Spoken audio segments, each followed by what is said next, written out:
అంటే రామానుజాచార్యుల వారికి ఎంతో అత్యంత ప్రియమైనటువంటి పాశ్రం. అంతేకాకుండా మన గోధమ్మ హృదయానికి ప్రతిబింబమైనటువంటిది ఈ 18వ పాశ్రము. ఇట్లాంటి 18వ పాశ్రం చెప్పటానికి మన ముందుకు వచ్చిన్నారు లక్ష్మీ శ్రీప్రద దేవి దేశి మాతాజీ. ఈ మాతాజీకి మన ఇస్కాన్ ఎలా పరిచయం అయిందంటే 2011లో మన ఇస్కాన్ వారు ఒకసారి నగర సంకీర్తన చేస్తున్నప్పుడు మాతాజీ దానిలో పాల్గొన్నారు. అప్పటి నుండి ఆమె భక్తి సాధన చేస్తూ 2021లో ఒక మంచి రోజు శ్రీకృష్ణ జన్మాష్టమి రోజు మన గురు మహారాజు అయినటువంటి జయపతాక్ మహారాజ్ గారి దగ్గర నుండి దీక్ష తీసుకున్నారు. ఆవిడ భక్తి శాస్త్రి కూడా కంప్లీట్ చేశారు. అంతేకాకుండా భగవద్గీత భాగవతం క్లాసెస్ కూడా చెప్తూ ఉంటారు. ఇంకా ఈ మాతాజీని మనం 18వ పాశ్రం చెప్పడానికి ఆహ్వానిద్దాము. మాతాజీ వెల్కమ్. మాతాజీ మా దామోదర్ దేశే. హరే కృష్ణ. హరే కృష్ణ మాతాజీ సన్ ప్రభుజీ అందరికీ ప్రణామాలు. హే కృష్ణ కరుణా సింధు దీన బంధో జగత్పతే గోపేశ గోపికా కాంత రాధా కాంత నమోస్తుతే తప్త కాంచన గౌరాంగీ రాధే వృందావనేశ్వరి వృషభానుసుతే దేవి ప్రణమామి హరిప్రియే వాంఛాకల్పతరుభ్యస్య కృపా సింధుభ్య ఏవ చ పతితానాం పావనేభ్యో వైష్ణవేభ్యో నమో నమః. ఆండాల్ తిరువడిగలై శరణం. హరే కృష్ణ. యాక్చువల్గా ఇది నాకు పాసురం చెప్పడం అనేది ఫస్ట్ టైం. ఏదైనా తప్పులు ఉంటే కొంచెం ఎక్స్క్యూజ్ చేయగలరు, ఏదైనా సమాచారం సరిగా లేకపోతే. హరే కృష్ణ. ఫస్ట్ పాసురం చూద్దాము. ముందు మదకలిத்த நோடாத தோள்வலியன் நந்த கோபாலன் மருமகளே நப்பின்னாய் கந்தம் கமழும் குழலி கடைத்திரவாய் வந்தெங்கும் கோழி அழைத்தனகான் மாதவி பந்தல் மேல் பல்கால் குயிலினங்கள் கூவினகான் பந்தார் விரலி உண்மைத்துனன் பேர் பாட செந்தாமரை கையால் சீரார் வலையொலிப்ப வந்து திரவாய் మగిందు ఏలోరెంబావాయ్. హరే కృష్ణ. దీనికి భాష్యము, మదపుటేనుగు బలం కలవాడు, వెనుదీయని భుజబలం కలవాడు అయిన నందుని కోడల పరిమళం వెదజల్లే నల్లని కురులు కలిగిన నీలాదేవి వచ్చి తలుపు తీయమ్మ, బయట కోళ్లు మేలుకొని అరుస్తున్నాయి, మాధవి పందిరి మీద కోయిలలు కూస్తున్నాయి, చేతిలో బంతిని పట్టుకున్న దాన నీ మేనభావను కీర్తించడానికి వచ్చాము. సంతోషంగా లేచి వచ్చి ఎర్రని తామర పువ్వు లాంటి నీ చేతితో అందమైన నీ చేతి గాజులు గలగలలాడగా వచ్చి తలుపు తెరువమ్మా. ఇది దీని భావము. అయితే ఈ పాసురంలో ప్రత్యేకంగా ఈ ఒక్క దాంట్లోనే పూర్తిగా అమ్మవారి గురించి తెలియజేస్తారనమాట మనకి. భగవత్ రామానుజుల వారికి కూడా తిరుప్పావే జీయర్ అనే ఖ్యాతి ఈ పాసురం వల్లనే వచ్చింది. నిన్నటి పాసురంలో కృష్ణుణ్ణి, యశోదాదేవిని, బలరాముణ్ణి క్రమంగా గోపికలు మేల్కొలిపి తమ వ్రతమును చక్కగా పూర్తి అగినట్లు చేయమని వేడుకుంటున్నారు. అయితే నిన్న జరిగింది, అది వేడుకున్నారు. అయినా వారు నిద్ర లేకపోవడం వలన నప్పిన పిరాటి అంటే నీలాదేవిని, నందగోపుని కోడలైన నీలాదేవిని మేల్కొల్పుతున్నారు. పురుషకారంతో సర్వేశ్వరుని ఆశ్రయిస్తే ఫలసిద్ధి తప్పక కలుగుతుంది. ఉదాహరణకు సీతాదేవిని అనాదరించి శ్రీరాముణ్ణి మంత్రం శరణు వేడిన సీతాదేవిని అనాదరించి శ్రీరాముణ్ణి మాత్రం శరణు వేడిన శూర్పణఖకి ఏమైంది? ముక్కు చెవులన్నీ కోయబడ్డాయి.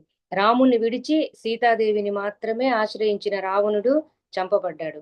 ఇద్దరిని ఆశ్రయించి విభూషణుడు మాత్రం ధన్యుడయ్యాడనమాట. అందువల్ల పురుషకారమైన నీలాదేవిని ప్రార్థించి మేల్కొలిపి ద్వారముని తెరవమని ప్రార్థిస్తున్నారు. శ్రీకృష్ణుని దర్శింపచేయమని కోరుకుంటున్నారు. ఇప్పుడు ఈ నీలాదేవి అంటే ఎవరు అని చూద్దాం. నీలాదేవినే నప్పిన్నయ్య అని పిలుస్తారు. నాగ్నజిత్ అని కూడా ఆమె పేరు.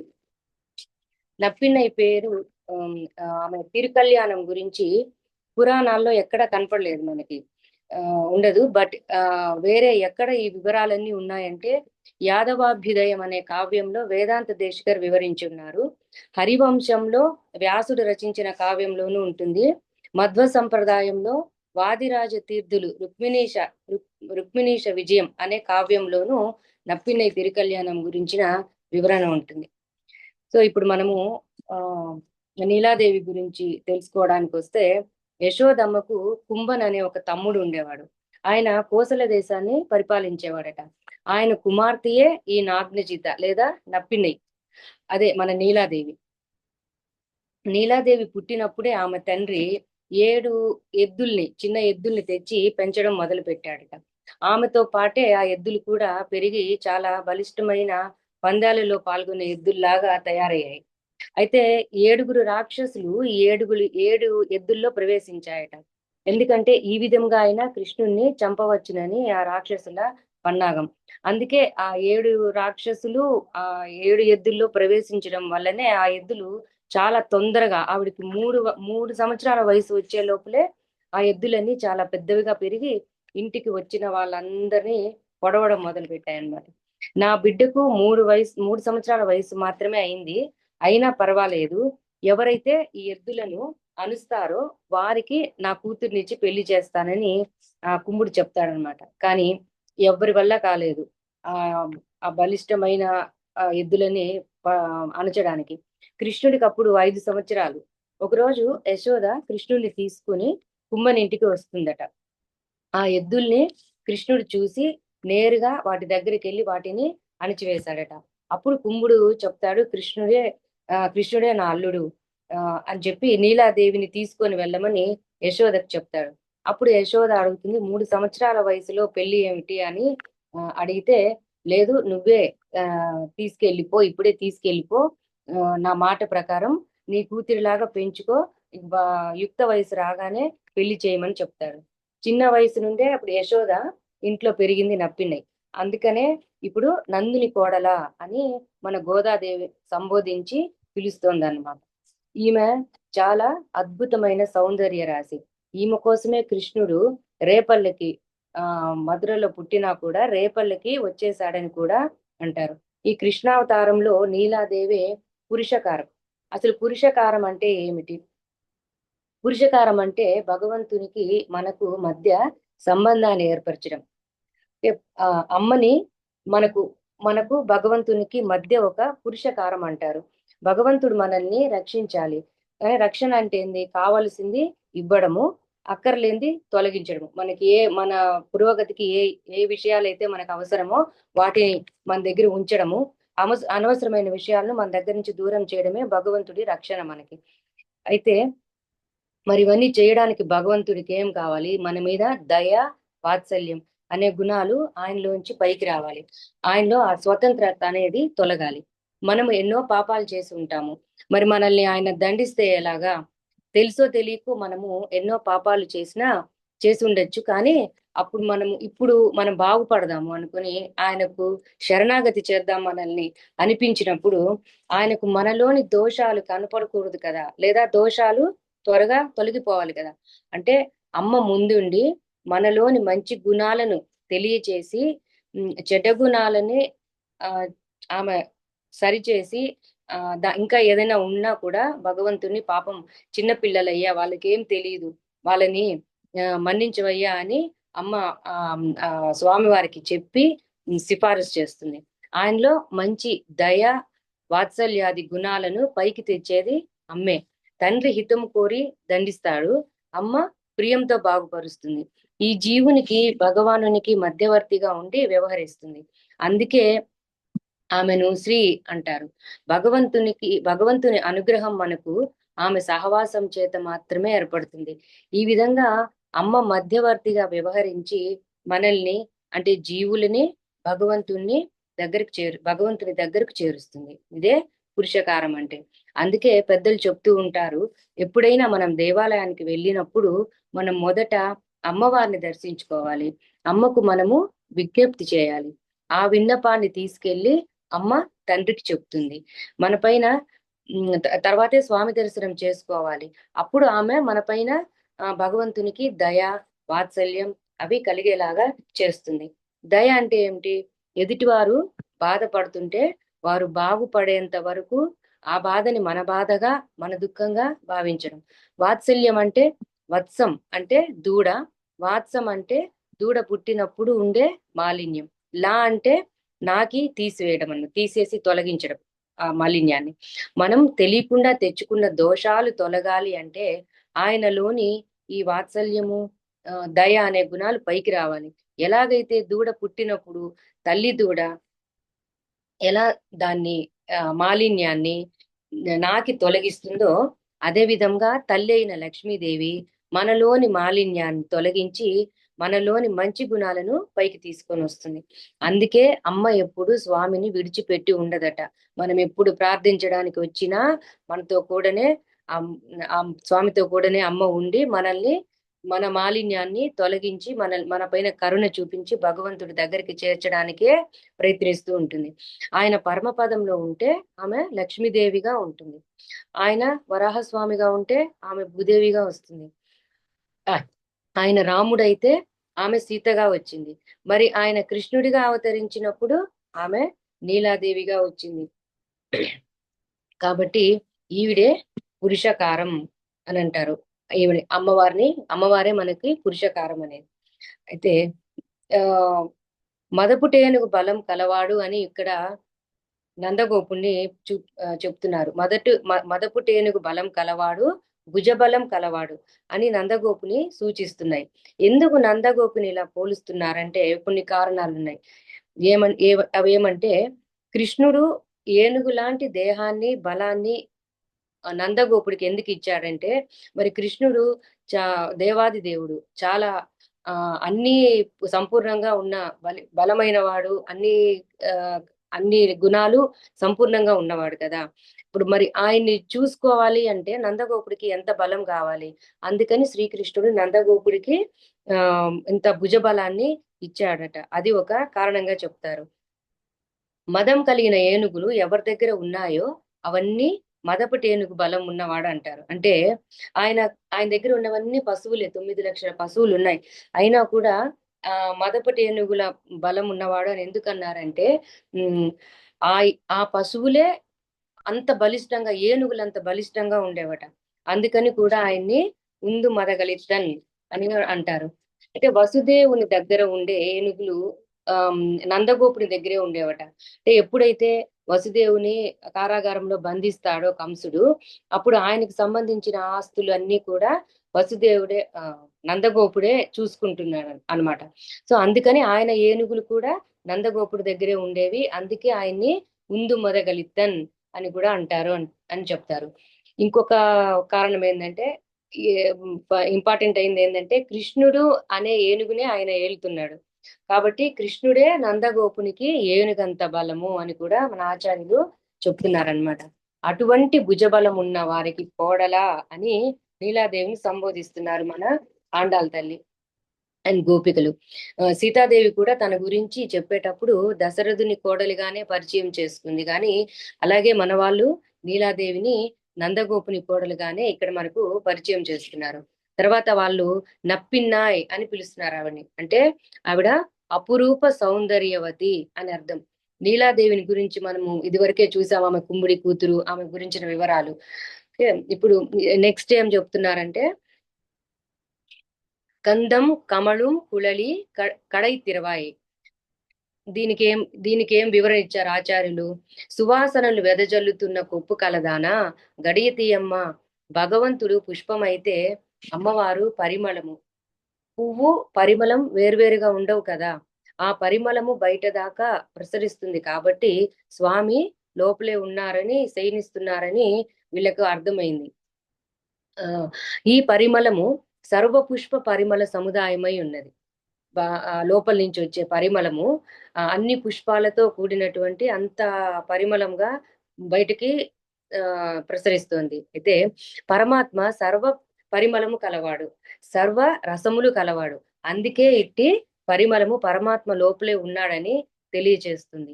అమ్మవారు తలలో స్వామి పువ్వులైతే అమ్మవారు దాంట్లోంచి వచ్చే పరిమళం, ఇద్దరిని విడదీయలేమన్నమాట. గోపికలు 4 రోజుల వ్రతంలో పూలు ధరించమని ప్రతిజ్ఞ చేశారు. వాళ్ళు అలా ప్రతిజ్ఞ చేసి పూలు పెట్టుకోకుండా ఉన్నప్పుడు నీలాదేవి మాత్రం పూలు ధరించి ఉండడం తగదని ఆమెకు తెలియజేయడానికే సువాసన వెదజల్లుతున్న కేశపాసము కలదానా అని వీళ్ళు బయట నుంచి సంబోధిస్తున్నారు గోపికలు. ఇటువంటి పరిమళ పుష్పాలను మేము కూడా పెట్టుకొని ఆ ఆనందాన్ని అనుభవించేటట్లు కరుణించమ్మా. బిడ్డలు దగ్గర లేని భోగము నీకు రుచిస్తుందా? భగవంతుని అనుభవించే ఆనందాన్ని మాకు కూడా కలిగేటట్లు తలుపు తెరిచి ఆ ప్రవాహం మా పైన కూడా ప్రవహించేటట్లు చేయి తల్లి అని గోపికలు లీలాదేవిని ప్రార్థిస్తున్నారు. దాని తర్వాత వందు ఎంగుం కోళి ఎలైత్తనగాన్ అంటే అన్ని దిక్కుల నుంచి కోళ్ళు కూయడం మొదలు పెట్టాయి. తెల్లవారుటకి ఇదే కదా చిహ్నము. ఏదో ఒక కోడి ఎక్కడో కూయటం కాదు, కోళ్ళన్నీ నీ వాకిట్లోకి వచ్చి కూస్తున్నాయి అంటే తెల్లవారింది అని అర్థం కదా. ఇక్కడ కోళ్లుగా పేర్కొనబడిన వాళ్ళు భగవత్ కైంకర్యమునందు శ్రద్ధ గల భగవద్భక్తులు. కర్మాచరణంతో మన మన మనసు శుద్ధిని పొంది సారమైనది ఏది, అనవసరమైనది ఏది అని తెలుసుకొని గ్రహింపదగిన దాన్ని గ్రహించి ఏదైతే మనకి అవసరం లేదో దానిని విడిచి గృహస్థులై భగవద్ అనుభవ నిష్ఠులై తాము తెలుసుకున్న విషయాలను ఇతరులకు కూడా బోధించు భాగవతోత్తములే ఈ కోళ్ళు. చెత్తపోగులో తనకు ఆహారంగా ఉండే ధాన్యపు గింజల్ని వెతుక్కుంటూ కోడి దానికంటే విలువ గల రత్నం దొరికినా కూడా ముక్కుతో దాన్ని పక్కకు తోసేసి కోడి తనకి ఏది అవసరమో దాన్నే తీసి తన పిల్లలకి కూడా నోట్లో పెడుతుంది. కోళ్ళు తెల్లవారే సమయానికి మేల్కొని ఇతరులను కూడా తమ కూతలతో మేల్కొనేటట్లు చేస్తుంటాయి అన్నమాట. సో భక్తులు కూడా సత్వగుణముతో ఉండి తమకు భగవద్ అనుభవం కలిగిన సమయంలో ఇతరులకు కూడా ఆ అనుభవమును అందించే ప్రయత్నం చేస్తారు. ఎలాగైతే కోళ్ళు తెల్లవారుజామున లేచి అవి లేయడం కాకుండా మిగతా వాళ్ళని అందరినీ కూడా కూసి లేపుతాయో, అలాగే భగవద్భక్తులు కూడా తమకు తెలిసిన వెంటనే భగవంతుడి గురించిన ఆస్వాదించే ఆ సమాచారం, భగవంతుడి గురించిన విషయాన్ని తెలుసుకుంటే వాళ్ళు ఒక క్షణం కూడా ఊరికే ఉండలేరు అనమాట. తనకు తెలిసిన విషయాన్ని మిగతా వాళ్ళందరికీ కూడా తెలపాలి అనేటువంటి ఆశతో ఆలోచనతో ఎప్పుడు వాళ్ళు ఉంటారు. అటువంటి వారి భగవద్ విషయ కాలక్షేపాలను వినుటనే తెల్లవారుటకు గుర్తుగా చెప్తున్నారనమాట. అలాగే మాధవి పందల్ మేల్ పల్కాల్ కుయలినంగాల్ కూవినగాన్ అంటే దీనికి ఏం చెప్తున్నారు? పూల పందిరిపై మెత్తగా హాయిగా పడుకున్న కోకిలలు గుంపులుగా పలుమార్లు కూయిట తెల్లవాటుకు గుర్తు కాదా? ఒక కోకిల కూసినచో ఏదో మధ్యరాత్రి మెలకు వచ్చి కూసింది అని అనుకోవచ్చు.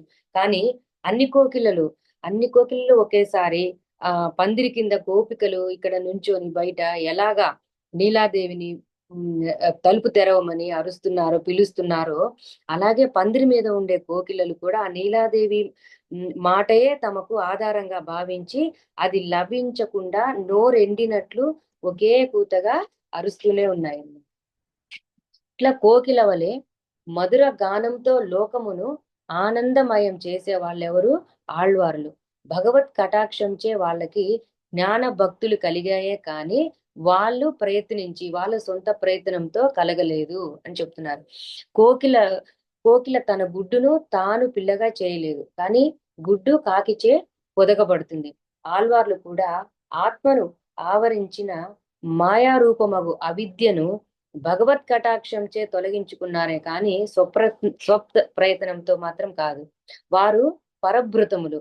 పర అంటే పరమాత్మచే, భృత అంటే పోషించబడిన వారు. సో అందుకే వాళ్ళని పరభృతములు, పరమాత్మచే పోషింపబడిన వారు అని అంటారు. మాధవి అనగా ఇక్కడ అమ్మవారు కాబట్టి ఆమె లతతో పోల్చబడింది. ఆ లత ఆశ్రయించిన పందిరి నారాయణుడు. ఒక లత పందిరిని చుట్టుకుంటుంది కదా, అలాగే ఆ లత ఆశ్రయించిన పందిరి వచ్చి నారాయణుడు. మాధవి పందిరి అనగా శ్రీమన్నారాయణ తత్వము. అదే ఆధారంగా ఉండే కోకిలలు ఆళ్వార్లు.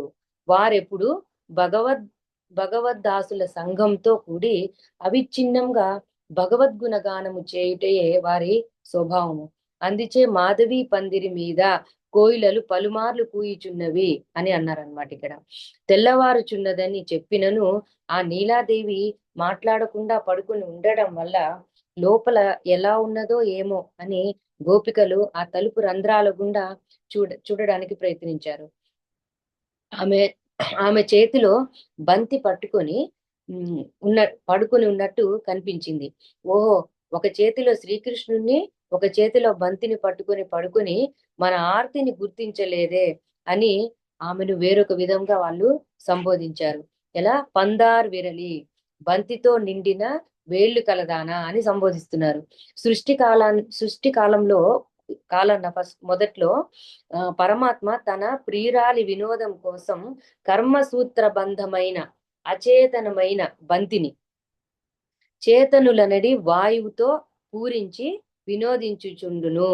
అంటే సృష్టి ఆరంభంలో భగవంతుడు ఆ బంతుల్లాంటి గోళాల్లో మన మన చేతనం అనేటువంటి మన వాయువుల్ని, మన జీవుల్ని వాయువుగా ప్రవేశింపజేసి ఆనందిస్తున్నాడు అనమాట. ఇది వారికి ఒక లీల.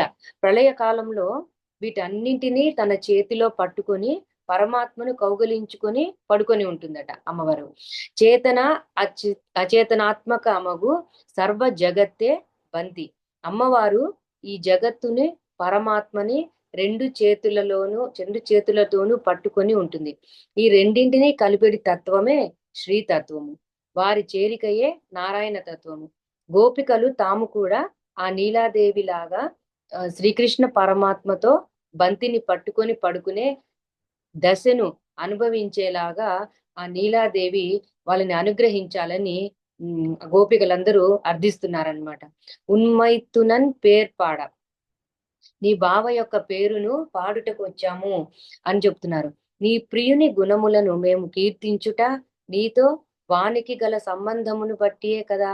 నీ పేరు ముందు పెట్టిన నాడే అతనికి పరిపూర్ణత కదా. శ్రీమన్నారాయణ అని శ్రీ సంబంధం చేతనే నారాయణ తత్వమును ఆశ్రయింపగలుగుదు. నీలాదేవి సంబంధమును బట్టియే గోపికలు శ్రీకృష్ణుని ఆశ్రయిస్తున్నారు ఇక్కడ అని నీ బావ పేరు పాడి అని ఆయన పేరు పాడడానికి, ఆయన గురించి మేము కీర్తన చేయడానికే ఇక్కడికి వచ్చామమ్మా, తలుపు తీయమ్మా అని బ్రతిమలాడుతున్నారనమాట. సెందామరై కయ్యాల్ సీరార్ వలయురిప్ప వందు తిరవాయ్ మగిలింది. ఎర్ర తామర పువ్వును పోలిన చేతితో సౌందర్య భరితములకు గాజులు ధ్వనింపగా వచ్చి సంతోషముగా తలుపు తెరువుమా.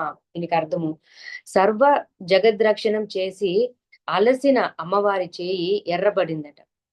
అందుచే చేయి ఎర్ర తామరను పోలింది అని చెప్తున్నారు ఇక్కడ. బంతిని పెట్టుకొనుటచే నీలాదేవి చేయింది. గాజులు గల్లు మనునట్లుగా ఎర్ర తామరను పోలిన చేతులతో తలుపు తెరవమని అర్థిస్తున్నారు. నీ నడకచే లేచి నడిచి వచ్చి ఆ గల్లు గల్లుమనే నీ చేతులకి వేసుకున్న గాజులు శబ్దం వస్తుండగా వచ్చి నువ్వు తలుపు తీయాల్సింది అని ఇక్కడ ప్రార్థిస్తున్నారంటే అది ఎందుకు చెప్తున్నారంటే, ఆమె నడిచి వస్తే నీ నడకచే కంటి ఉపవాసము అది చూసి, గాజులు ధ్వనిచే మా చెవి ఉపవాసము, నీ ప్రియుని గుణములను కీర్తించుటచే మా జిహ్వకు కలిగిన ఉపవాసము, నీ చేతితో తలుపు తాకుటచే ఆ తలుపుకు ఈ పక్కన వాళ్ళు నుంచొని ఉన్నారు కదా, అప్పుడు ఆ స్పర్శ తగులుతుంది. ఇటుపక్క మేమున్నాం కాబట్టి మా శరీర స్పర్శ తగిలి శరీర ఉపవాసము, నీ కొప్పులోని సువాసనలచే మా నాసికకు కలిగిన ఉపవాసము తీరి ఆనందం కలగాలని గోపికలు కోరుతున్నారు. సో భగవత్ ప్రాప్తికి ప్రతిబంధకములను తొలగించు జ్ఞానమే ఆ చేయి, అమ్మవారి చేయి. చేతికి వేసుకున్న గాజులు నిత్య భగవత్ సంబంధ జ్ఞానము. వీటి నుంచి మనం ఎప్పుడూ దూరంగా ఉండకూడదు, దూరం అవ్వకూడదనే ఇక్కడ ఉదాహరణగా చెప్తున్నారు, అమ్మవారిని కీర్తిస్తున్నారు. అనన్యార్హ శేషత్వ జ్ఞానము అంటే సాటి లేని ఏకత్వ జ్ఞానము. అనన్య శరణత్వ జ్ఞానము, శరణాగతి జ్ఞానము అంటే అనన్య భోగ్యత్వ జ్ఞానము అంటే పరమాత్మను మాత్రమే అనుభవించదగిన జ్ఞానము అనేటువంటి గాజులు వేసుకున్న చేయే భగవత్ ప్రాప్తికి అడ్డంగా నిలిపిన అజ్ఞాన ద్వారాన్ని తెరుస్తుంది. కాబట్టే అటువంటి అమ్మవారి చేతిని అమ్మవారి హృదయాన్ని మనము సంతోషపరిచేలాగా ప్రవర్తిస్తే అమ్మవారు మన పైన దయతో కరుణతో భగవంతుడి దగ్గరికి మనల్ని పురుషకారంగా ఉండి చేరుస్తుంది అనమాట. గోపికలు ఈ విధంగా నీలాదేవిని తలుపు తెరవమని ప్రార్థిస్తున్నారు. మన లోపల ఉండేటువంటి శత్రువులు ఏవైతే ఉన్నాయో, కామ, క్రోధ, లోభ, మోహ, మద, మాత్సర్యాలు, వీటన్నిటిని బయట ఎక్కడ మన శత్రువులు లేవు, లోపలే ఉన్నాయి అని మనం గమనించి వీటిని ఆ తల్లి మన నుంచి దూరం చేసి భగవంతుని దగ్గరకు చేర్చాలని మనం నిరంతరం ప్రార్థిస్తూ ఉండాలన్నమాట. అయితే ఇక్కడ దేవుణ్ణి ఎలా సేవించాలో అని కూడా చెప్తున్నారు. ఎలా ప్రార్థించాలి, ఏమని ప్రార్థించాలి, ఈ విషయాలు మనకి చాలా ఇంపార్టెంట్ అయిన విషయాలు కదా. సో అందుకని మన ఆండాళ్ళ తల్లి ఇక్కడ అవి కూడా మనకు అందజేస్తుంది. భక్తుల ద్వారా ఆచార్యుల్ని చేరి మంత్రం గుర్తించాలి. మనకి ఉపదేశం చేస్తారు కదా మంత్రము, శ్రీకృష్ణ మంత్రాన్ని. సో ఆ మంత్రాన్ని గుర్తించాలి అని నిన్న నందగోపుణ్ణి, యశోదని, కృష్ణుణ్ణి, తర్వాత బలరాముణ్ణి అందరినీ వరుస క్రమంలో లేపుతూ వచ్చారనమాట. నందుడు ఆచార్యుడైతే యశోద అష్టాక్షరి, కృష్ణుడు మంత్రార్థమైన సర్వేశ్వర తత్వం. సో బలరాముడేమో భగవానుణ్ణి సేవించు నిత్యసూరులు, భాగవతులు. అదే క్రమంలో మంత్రం లభించింది. మంత్రం తెలిస్తే చాలదు మనకి, భగవానుని ఆశ్రయించడానికి కూడా మళ్ళీ ఒక పద్ధతి ఉంది. అదేమిటో భాగవతులే మనకి వివరిస్తారు. కృష్ణుడు ఇక్కడ లేడురా, నీలాదేవి భవనంలో ఉంటాడు, అక్కడికి వెళ్ళి ఆయన్ని మీరు పట్టుకోండి, ఇక్కడ దొరకడు మీకు అని చెప్పి అక్కడ దొరుకుతాడని బలరాముడు రహస్యంగా చెప్పేశాడు నిన్న. ఈ రోజు నీలాదేవిని మాత్రం లేపుతున్నారు. అంటే నీలాదేవి దగ్గర ఉన్నారు అని పంపించిన తర్వాత వాళ్ళు నీలాదేవి భవనానికి వెళ్ళి అక్కడికి వెళ్ళి ఆమెను లేపుతున్నారు కృష్ణుడి కోసం. కృష్ణుడు లేపమ్మా అని చెప్పి. క్రమం తెలిసి నిర్మించిన ఆలయానికి వెళ్ళగానే మనము నేరుగా గర్భాలయానికి వెళ్ళకూడదన్నమాట. ముందు భక్తుల మందిరాలు ఉంటాయి, వాటిని నమస్కరించాలి. ఆపై ధ్వజస్తంభం వద్ద శిరస్సులు వంచి నమస్కరించి తర్వాత లోపలికి వెళ్ళాలి. ఆచార్యుల ఆలయాలు ఉంటాయి. అందరూ ఒక్కొక్క సాంప్రదాయానికి సంబంధించిన ఆచార్యుల విగ్రహాలన్నీ లోపల ఉంటాయి. వాళ్ళకి నమస్కరించాలి, వాళ్ళని ప్రదక్షిణ చేయాలి. అప్పుడు అమ్మవారి సన్నిధికి వెళ్ళాలి. అమ్మవారి సన్నిధికి వెళ్ళి, అది విడిగా ఉంటుంది, నేరుగా అక్కడికి వెళ్ళి అమ్మవారిని ప్రార్థించాలి. మొదట అమ్మవారి గర్భాలయంలో స్వామి దాని తర్వాత అమ్మవారి ప్రార్థించిన తర్వాత స్వామి గర్భాలయం దగ్గరికి వెళ్ళాలి. ఇది మన సంప్రదాయ రహస్యం అన్నమాట. భక్తుల ద్వారా వేద విశ్వాసం కలిగి గురువు ద్వారా మంత్రంలోని భగవానుని దర్శనానికి ముందు అమ్మని ప్రార్థించాలి. అమ్మయే పాపాలు ఎన్నో ఉన్నా కూడా మనల్ని చేరదీసి బుద్ధి చెప్పి స్వామికి దయ పుట్టించి ఆ తండ్రి చేత రక్షింపజేస్తుంది అనమాట. తండ్రికి ప్రేమతో అన్ని సర్ది చెప్పి విషయాల్ని ఆయన రక్షణ చేయాలి కదా. మనం చేసే తప్పుల్ని కనిపెడతాడు, వీడు తప్పులు చేసి వచ్చాడు అని కూడా ఆయన తప్పుల్ని శిక్షిస్తాడు. మంచి చేసిన దానికి మనకి లాభాన్ని ఇస్తాడనమాట. సో ఆ తప్పుల్ని ఆయన శిక్షిస్తాడు కాబట్టి ఆయనకు ఆ స్వతంత్రత ఉంది. బట్ అమ్మవారైతే ఆ స్వతంత్రాన్ని సరిదిద్ది ఆమె వచ్చి మనల్ని భగవంతుడితో చేర్చడానికి పురుషకారంగా ఉంటుంది. భగవంతుని అమ్మ ద్వారా వెళ్ళాలే కానీ తిన్నగా స్వామి దగ్గరికి మనం ఎప్పుడు వెళ్ళకూడదు అనేది రహస్యం. పరాశర భట్టరు కూడా అక్కడ శ్రీరంగంలో రోజు నేరుగా అమ్మవారి దగ్గరికి వెళ్ళేవాడట. ఈ కథ కూడా దీంట్లో చెప్పబడింది. ఒక చోట నేరుగా అమ్మవారి దగ్గరికి వెళ్ళిపోయేవాడంట. స్వామి రోజు అమ్మవారి దగ్గరికి స్వామిని దాటుకొని చూస్తాడు, కానీ స్వామిని చూడకుండా స్వామి గర్భాలయంకి వెళ్ళకుండా నేరుగా అమ్మవారి దగ్గరికి వెళ్ళిపోతూ ఉండేవాడు అనమాట. స్వామి చూస్తాడు రోజు, ఏంది ఇతను రోజు అక్కడికి వెళ్తాడు, నన్ను మాత్రం వచ్చి దర్శించుకోడే అని చెప్పి ఎదురు చూస్తూ ఉంటాడు. అయినా రోజు చూసినా రాడనమాట. రాకపోతే అప్పుడు ఒకరోజు స్వామి ఏం చేస్తాడు, వెళ్ళి చూసి ఎందుకు వెళ్తున్నాడని చెప్పి అమ్మవారి లాగానే అలంకారం చేసుకుంటాడు. అమ్మవారి లాగానే చీర కట్టుకొని, నగలేసుకొని, తర్వాత అలంకారం చేసుకొని, కళ్ళ కాటిక పెట్టుకొని, పూలు పెట్టుకొని, జడేసుకొని, మోహిని అవతారం లాగా మొత్తం అమ్మవారి లాగానే ఈయన అలంకరించుకొని నుంచుంటారనమాట. నుంచుంటే అప్పుడు పరాశర భట్టరు వస్తారు, మళ్ళీ అక్కడికి వెళ్తారనమాట. చూస్తాడు కానీ అక్కడికి వెళ్ళిపోతాడు. అప్పుడు స్వామి పిలుస్తాడు, ఏముంది నీకు అక్కడ, ఇక్కడ చూడు నేను ఎంత బాగా అలంకారం చేసుకున్నానో, నా చీర చూడు, నా పూలు చూడు, నా నా జడ ఎంత బాగా వేసుకున్నానో చూడు, నీకు ఇంకా ఏం తక్కువైందని ఇక్కడికి రాకుండా అక్కడికే వెళ్తావు అని అడుగుతాడనమాట. అప్పుడు పరాశర భట్టర్ ఏం చేస్తారు, ఒక నిమిషం ఆ స్వామిని చూస్తాడు, కింద నుంచి పై దాకా స్వామిని చూసి, అంతా బాగుంది స్వామి, అయితే ఆ ఆ కళ్ళలో ఆ కరుణ, ఆ దయ, ఇవి నాకు అక్కడ ఎక్కువ కనిపిస్తున్నాయి ఇక్కడ కంటే అని చెప్పి వెళ్ళిపోతాడనమాట. అది అమ్మవారి దయ, అమ్మవారికి ఉన్నటువంటి దయ మన పైన, ఆమె కారుణ్యము అన్నమాట. సో అందుకనే ముందు మనము అమ్మవారి ద్వారానే, ఆ అమ్మవారిని చూపించేదే ఆళ్వార్లు మనకి. హరే కృష్ణ. తర్వాత రామానుజుల వారికి రామానుజుల వారికి ఉమ్, బ ఈ తిరుప్పావై జీయర్గా ఖ్యాతి లభించింది. ఎలాగంటే శ్రీమద్ రామానుజుల వారు ప్రతిరోజు తిరుప్పావై పాసురాల్ని అనుసంధానం చేస్తూ భిక్షాటన చేస్తూ ఉండేవాళ్ళు అనమాట. ఒకరోజు ఈ ఉందు మదగలిత్త పాసురం అనుసంధానం చేస్తూ వారి గురువు గారి ఇల్లు చేరుకొని, గురువు గారి కూతురు అక్కడ చేరుకొని పాడుతున్నారనమాట.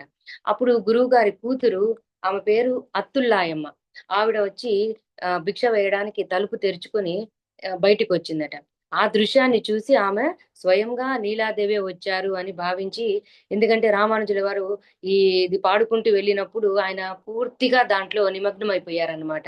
ఆ ఊహల్లోనే అంటే దాన్ని ఊహించుకుంటూ అలాగే వెళ్ళడం వల్ల ఆమె నీలాదేవి వచ్చి అత్తుల్లాయమ్మ గారు వచ్చి తలుపు తీయంగానే ఆ నీలాదేవి వచ్చి తలుపు తీసినట్లుగానే ఊహించుకొని ఆయన మూర్చెల్లి పడిపోయారట. అంటే దీన్ని బట్టి ఆ రామానుజుల వారు ఒక్కొక్క పాసురం పాడేటప్పుడు దాని అర్థంతో సహా ప్రేమతో అనుసంధానం చేస్తూ ఉండే వాళ్ళని మనకు అర్థమవుతుంది. సో అందుకే ఆయనను తిరుప్పావై జీయర్గా ఆయనకు పేరు వచ్చిందనమాట. సో లక్ష్మీదేవి ద్వారా నారాయణుణ్ణి, సీతాదేవి ద్వారా రాముల వారిని, రాధారాణి ద్వారా శ్రీకృష్ణుణ్ణి చేరుకోవాలి. మనం హరే కృష్ణ మహామంత్రంలో కూడా హరే అనున్నది మనకి రాధారాన్నే సూచిస్తుంది అనమాట. హరే కృష్ణ కృష్ణ కృష్ణ హరే హరే, హరే రామ రామ రామ హరే హరే. హరే కృష్ణ. శ్రీల ప్రభుపాద్ కి జై, గురుదేవ్ కి జై. హరే కృష్ణ. ఏదైనా అర్థంలో ఏదైనా పొరపాటున్నా, ఏదైనా మిస్ చేసినా దయచేసి నన్ను క్షమించండి, సరిదిద్దండి ప్లీజ్. హరే కృష్ణ మాతాజీ, మీకు చాలా చాలా ధన్యవాదాలు మాతాజీ. చెన్నై నుంచి మా కోసం ఎంతో టైం కేటాయించి మాకు ఈ పాసురాన్ని ఎక్స్ప్లెయిన్ చేసినందుకు. ధనరాజ్ ప్రభు, మీరేమన్నా ఇంకేమైనా కవర్ చేస్తారా? పాయింట్లు ఏమైనా హరే ఉంటే. కృష్ణ మాతాజీ. రెండు విషయాలు మాతాజీ ఆ. ఈ రాష్ట్రం గురించి. ఇందులో నప్పిన్నై అనేటువంటి పదాన్ని వాడటం జరిగింది. నప్పిన్నై అంటే తమిళ్లో నల్ పిన్నై. నల్ అంటే మంచి అనేటువంటి అర్థం వస్తుంది. నల్ అని అంటారు తమిళంలో. సో పిన్నై అంటే అనుసరించేటువంటిది, వెనుక భాగం ఏదైతే ఉందో పిన్నై అంటుంది. అంటే మనం కనుక చూస్తే జాగ్రత్తగా మన శరీరంలో మన వెనుక భాగం ఏదైతే, వెన్నుపూస కానీ వీపు కానీ మనతోనే ఉంటుంది. మనకు అన్ని రకాలుగా మనం ఉండటానికి కారణమే అది, కానీ అది ఎప్పుడు కనపడదు. అలాగే నీలాదేవి కానీ, నీలాదేవి గురించిన వృత్తాంతములు కానీ, రాధారాణి గురించిన వృత్తాంతములు కానీ, ఇక్కడ భాగవతం మొత్తం ఉంటుంది, కానీ ఎక్కడా మనకు కనపడదు అనమాట. ముందు స్వామివారి రూపాన్ని కనిపించడం, అంత శరణాగతి భావంతో, అంత ప్రేమతో, భక్తితో స్వామిని సేవించేటువంటి అద్భుతమైనటువంటి అవతారము నప్పిన్నయ్య అవతారము, లేదా రాధారాణి, శ్రీమతి రాధారాణి అవతారము. అలాగే నీల అనేటువంటి పదాన్ని కనుక మనం జాగ్రత్తగా గమనిస్తే నీలవర్ణం అనమాట. అంటే నీలవర్ణం, నీలాదేవి. నీలవర్ణం అంటే గాఢమైనటువంటి, స్వామివారి వర్ణం నీలమేఘ శ్యాముడు స్వామి. సో స్వామితోనే నిరంతరం ఉంటుంది. స్వామి ప్రకాశాన్నే తన ప్రకాశముగా చేసుకుని, స్వామి శక్తినే తన ప్రకాశంగా చేసుకున్నటువంటి తల్లి ఆమె. అందుకని ఆమెను నీలాదేవి అంటే దివ్యమైనటువంటి స్త్రీ తత్వం ఏదైతే ఉన్నదో, దేవి అనేటువంటి, దివ్య అనేటువంటి పదము నుంచి వచ్చినటువంటి ఉత్పత్తి దేవి అనేటువంటి పదము. సో ఆ విధంగా నీలాదేవి అంటే భగవానునితో ఉన్నటువంటి ప్రేమానుబంధానికి ప్రతిరూపం అన్నమాట. అలాగే మనకి తిరుమలలో కనుక చూస్తే నీలాద్రి, 7 పర్వతములలో ఒక పర్వతం పేరు నీలాద్రి. మనకి తల నీలాలు అంటాం, మనం వెళ్ళి అక్కడ నీలాలు అర్పిస్తున్నాం, తల నీలాలు అందరూ కూడా ఇస్తూ ఉంటారు, స్వామివారికి నివేదన చేస్తూ ఉంటారు. దాని వెనుక ఒక చిన్న కథ ఉన్నదనమాట. 7 ఖండాలలో ఒక ఖండ అయినటువంటి నీలాద్రి చాలా క్రూరమైనటువంటి జంతువులతో ఉంటూ ఉండేదన్నమాట. అప్పుడు అమ్మవారు, నీలా అమ్మవారు స్వామిని వేడుకుంది ఏమంటే, ఈ క్రూర జంతువుల నుంచి నన్ను కాపాడమని, ఇబ్బందికరంగా ఉందని చెప్తే, అప్పుడు స్వామి నీలాద్రి మీద క్రూర జంతువులన్నిటినీ వేటాడి అలసి నిద్రిస్తూ ఉంటాడు.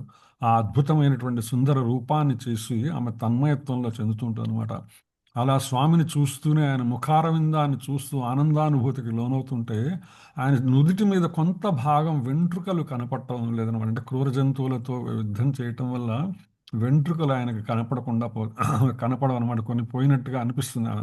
వెంటనే ఏం చేస్తుంది, చాలా లోపంగా భావించి తన కురులు ఏవైతే ఉన్నాయో ఆమె తన జుట్టు నుంచి తీసి, తల నుంచి తీసి స్వామివారికి అతికిస్తుంది అనమాట. అక్కడ ఎక్కడైతే కురులు పోయినాయో అక్కడ అతికించడానికి ప్రయత్నం చేస్తున్నాము. దాంతో స్వామివారికి మెలకు వస్తుంది అనమాట.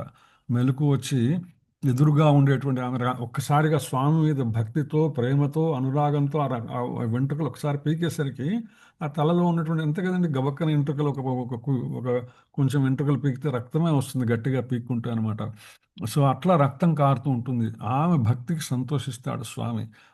భక్తికి సంతోషించి వెంటనే ఏం చెప్తాడంటే, స్వామి ఆమెకు ఒక వరం ఇస్తాడు, స్వామి నీలాదేవికి అనమాట. ఏంటా వరం అంటే, ఎవరైతే నా భక్తులు నన్ను దర్శించడానికి ఈ క్షేత్రానికి వస్తారో వాళ్ళు తల నీలాలన్నీ కూడా నీకు సమర్పిస్తారు, నీ ద్వారా నేను వాటిని స్వీకరిస్తాను, ప్రసాదంగా స్వీకరిస్తాను అనేటువంటి వరం ఇస్తాడు స్వామికి.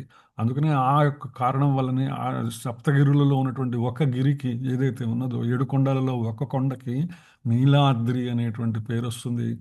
మనం చాలామంది వెళ్ళిన వాళ్ళందరం కూడా అక్కడ తల నీలాలు ఆమెకు సమర్పిస్తాం. సో ఆ విధంగా నీలవర్ణము కలిగినటువంటి స్వామి ప్రకాశమునకు అనుకూలమైనటువంటి శక్తితో కూడినటువంటి నీలాదేవిని ఆ విధంగానే మంచి కృష్ణుడికి అత్యంత సన్నిహితమైన మధుర స్వభావం కలిగినటువంటి నల్పిన్నైని ఈరోజు మనం స్మరించుకున్నాం. ఆండాళ్ తిరువడిగలే శరణం. హరే కృష్ణ. హరే కృష్ణ ప్రభు. థ్యాంక్ యూ ప్రభు. థ్యాంక్ యూ మాతాజీ. హరే కృష్ణ మాతాజీ, ఈ అవకాశం సంతోషం. హరే కృష్ణ.